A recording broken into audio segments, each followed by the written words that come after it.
Redditors with real-life butterfly effect stories. What happened and what was the series of events and outcomes? About 20 years ago I was watching a TV show about a guy in Australia who feeds the homeless. At the end they interviewed a few of the homeless who all said he was great, and their names flashed up on the bottom of the screen. One of the guys had the same name as my brother, who I hadn't seen for about 15 years. I looked at the screen, squinted, and there under the dirt and grime was my brother, who was an addict and lost touch with us years ago. I called the TV program and got the name of the feeder guy. He contacted my brother and passed on my phone number. A couple of days later I got a call and told him he could come live with me. And he did. He moved in at my place, then the next morning went up the road to get a newspaper to look for a job. This was about 2000. Came back and he'd found someone advertising for English teachers in China. He asked me what I thought. I said, "What have you got to lose?" So off he went. And loved it. Kept telling me to go too. So 6 months later I quit my job, sold my car, moved everything I wanted to keep over to my older brother's place, and left for China. I was there for 18 years. I met a girl, got married, bought an apartment, had 2 kids. Then the Hong Kong troubles came, and I moved back to Australia a few months ago. And it all started from watching a TV show and seeing a name I knew. It all started with the first week of my college freshman year. It goes. I drunkenly wandered into a frat party one night and thought, oh fuck, they have a fire pit, that's cool. I joined that fraternity, drank a lot of beer, got the freshman 15, and looked like shit. My roommate suggested that I start boxing with him to get in better shape and to get girls. Hint, got 0. A year later I had my first sanctioned amateur boxing bout. 2 years later I won an amateur US national championship. Thanks to that, I became the captain of my college boxing team and dipped into coaching new people. Realized I really fucking liked coaching and teaching people new things. Decided to try becoming a teacher and get my master's in education. Applied with a 2.7 GPA lol. Holy shit, I'm a fucking teacher now. Can't imagine a more fun and fulfilling job. All of this because I was really drunk and liked that one frat house with a fire pit. So yeah, moral of that story, I have a fire pit in my backyard now. I was supposed to go to a Utah concert with this girl, was friends with her boyfriend and a couple other people. I had a knack for getting good seats at shows, so it was up to me to get tickets. She went nuts and accused me of trying to break into her house to clean her carpets while she was in Croatia, so I kept the tickets. They hadn't paid me yet because I still wanted to go, but not with them because they were really good seats. I went to a street fair in town a couple of weeks later and ran into a girl I was friends with from high school who loved U2. I sold her a ticket and she asked if she could bring a friend, which just made me think, woohoo, I'm selling another one of these really pricey tickets. The girls show up at my place day of show and her friend smiles as she is walking in. I saw the smile and knew that was it. I'm going to be spending the rest of my life chasing that smile. Well over 20 years, a couple of kids and dogs later, and as soon as I finish typing this, I'm headed to bed to snuggle up next to her.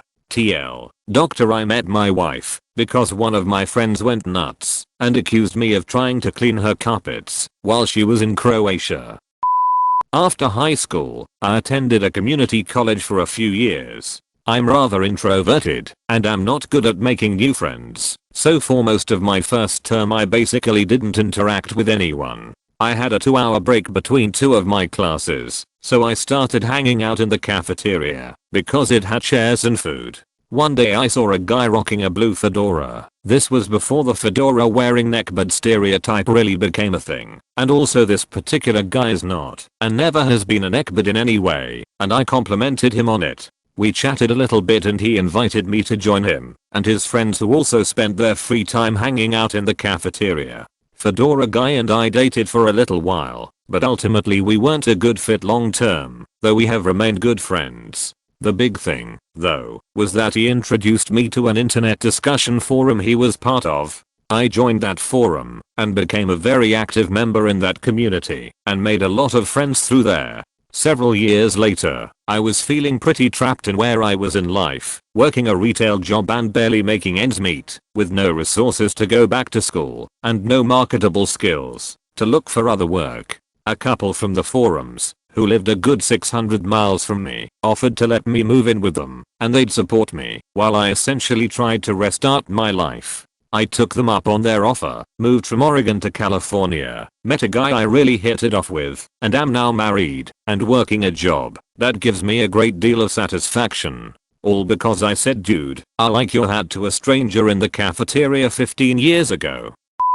WWII, some guys are looking for volunteers to go join a group that goes behind enemy lines. No one volunteers. They randomly select my grandfather. Everyone that didn't join that group in that camp was killed on front lines. Reminds me of a story I read a while back. A squad of soldiers were in a foxhole on the front lines of WW2. Their canteens were out, and the nearest water source, a well, was in the middle of an area with some of the heaviest enemy fire. They drew straws and the loser had to run to the well with all of their canteens. He gets to the well, fills them up, and makes it back to the foxhole alive, only to discover the entire squad had been killed by an enemy mortar while he was gone. I was invited to hang out with an acquaintance who I barely knew freshman year of high school. I wasn't sure if I should go, but decided to try it out. We had so much fun, she became my best friend, and it led to a regular meetups, and we both started bringing in more friends, and just got bigger every month with almost 30 people who got together every weekend by senior year. Many of us are still good friends, and our lives, spouses, and careers have all been shaped by this group that I honestly don't think would have formed if I hadn't been invited that night freshman year. This is so wholesome. 5th or 6th grade, I tried to confess to my crush by gifting him a strawberry muffin. I left it in his desk and my plan was to confess I was the one giving the muffin. He ended up having an allergic reaction that caused him to be taken by an ambulance. This caused me to never confess. Fast forward to junior year, we were starting to study the basis of a research project to help with our thesis the following year. His original project partner ended up moving to another part of the country and had to switch schools, so he joined my group. At this point I was over the crush, but it was nice having him as a friend. Then one day, that we were working on the project, I don't remember exactly how, but we brought out the topic that we should share a secret with each other to become closer friends. I told him about the muffin, and he came out of the closet to me. A couple of weeks later he did it at the school. This caused us to become basically joined by the hip, and he introduced me to his family, and still unknown to me, introduced me to my future BF, his older brother. We have been dating for over 2 years now. So you know the Muffin Man. I went to Amsterdam to meet up with friends. On the way back there was a train at the station, but the display didn't show information. I decided to ask a random guy who was entering the train if this was the right one. It was, and we start chatting. Holy shit, this guy is a perfect match for my mom. I asked him he would like to date her. He agreed because of the unique condition. They had a relationship within a month, lived together within a year. 11 years later still together, married for 4 years. All because of a broken display. In 2015, I was in college, working at Subway, and I felt like my life was trash. I didn't feel like I was going anywhere with anything. I had made the mistake of leasing a car and getting my hours cut at Subway because my manager sucked. It was a dark time. I was on Craigslist and I found an ad for a position at a dealership and thought, why not? What do I have to lose? I went in and interviewed and passed on to the second interview with another manager. That other manager and I chatted for a while, but he had a question that I feel would have made or broken my entire life if I hadn't answered it right. What is your dream car? This dealership was more of an American car dealer rather than import car, and all I knew about were imports at the time. I looked outside and saw a Mustang, and so I said I think a Mustang would be my dream car, and then he leaned in and said, what year? I was sweating bullets at this point. I had no idea about Mustangs. I knew I didn't like the new ones, but a classic was nice. I randomly came up with a number and said 1964.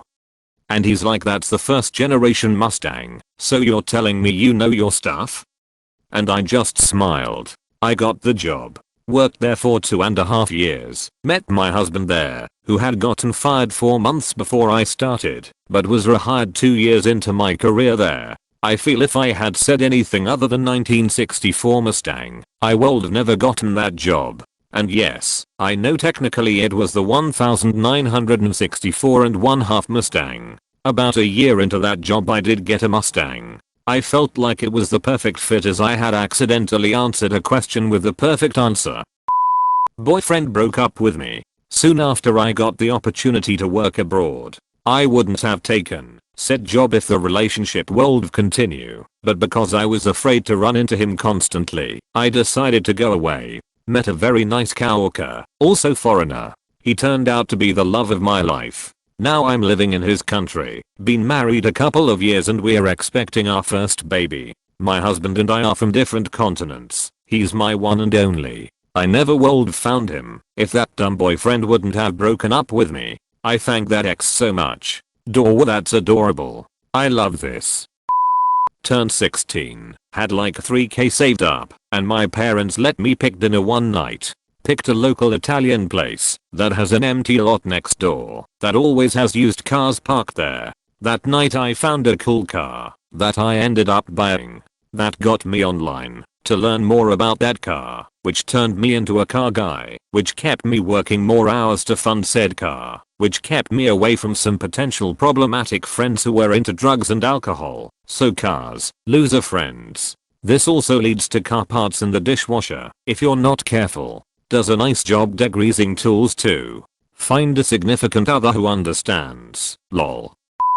When I was 19 I was working a shitty retail job and had an awful store manager that was a really nasty guy. One day I snapped and had enough and stormed out. I never came back. I felt guilty as the store manager only scheduled 2 people on at the end of the day, so with me gone it was just him and my colleague who was about to leave for the day on his last ever day. The colleague stayed on an extra hour or 2 on his last day to cover for me, and I guess, because I'd left abruptly, agreed to work a few extra shifts until I was replaced. My replacement was a woman whom later became his wife and now they have 2 children. If I hadn't rage quit that day the likelihood is they never would have met, and those kids would never exist. Not sure a lot of these stories qualify, including this one, but seems to be a theme of how things work out by accident or incident. Had bottomed out in LA and decided to go to Asia to get my TEFL. Had completed the certification and was beginning the job search for a teacher gig. Was looking for a new apartment when I hear a guy playing guitar in his room. The door was open and I tell him he sounds good. He asks if I play. I do and offers me a go. Then says I should come audition at the bar he works for the next day. I couldn't get sneezed on as a muso in LA, but I'm like sure, it'll be fun just to plug in and jam with some cats for a minute. Turns out they offered me a house gig playing nights, as well as doing their creative work during the day. Best job I ever had, mostly thanks to being open. I think I was around 8 or 9 when I befriended a street cat. My uncle and I were checking out the house that we were renovating, and since I was a kid, I was out the streets chilling and saw an old dirty orange cat. I took the cat and cleaned her up and fed her. We played for about 3 hours before my uncle told me we had to go. I left the cat and left. We moved in a couple of months later. Now, unbeknownst to us, the area had a bit of a mice and snake problem. Fortunately for us, we never had much of an issue on that part. Our neighbors weren't so lucky. A few years later, when we had the place renovated again, we found the orange cat and her kids living inside our ceiling, and they were the ones killing the mice and snakes. They also caught some of the cockroaches too. It's been years now, and the orange cat I unknowingly adopted has now died, but her legacy still lives on because one of her kids moved into my apartment with me. My place is the only mice-free one in my street. At university we took an exam in a large gym hall. It was so cold you could see your breath in there. Enough students complained that the university agreed to give everyone an extra 5%. That 5% was the difference between a pass/fail for me. Not just that exam, but the entire year. If it wasn't cold that day, I would have to have either retaken the year or drop out of uni, completely altering the course of my life. That's all for today folks. Subscribe for more amazing Reddit content. I'll see you later. Bye.